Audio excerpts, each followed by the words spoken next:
ये तो बहुत अफसोस का बात। Hello hello hello hello hello hello hello hello hello फूल लगा दी।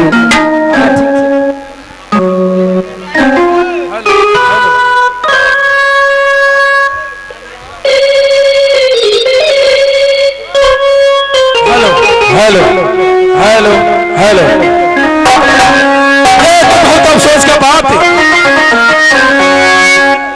गंगा स्नान से मैं वापस आ गया, इसी समय मैं अपने बाबू सोना को बहुत उदासी देख रहा हूं। वो इस मेला में रो रही है। रुदल को नहीं रहने पर ना जाने मेरे भाभी सोना का कौन सा मुसीबत आ गया।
आशीर्वाद है देवर जी।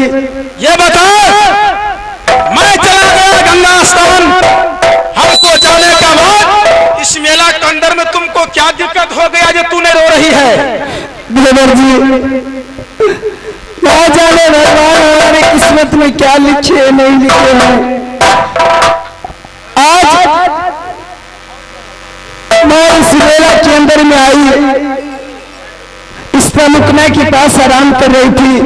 ना जाने हमारे पति देव को सुहागरात का दिया हुआ 12 मन गहना था, वो चोरी हो गया देवर जी।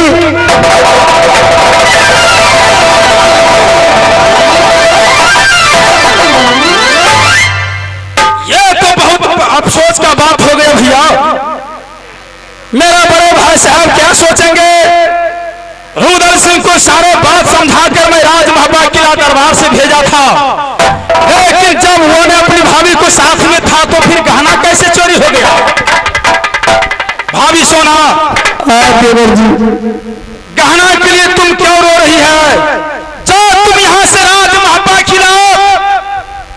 मेरा बड़े भाई साहब इंतजार करता होगा जो कब हमारा रानी आएगी।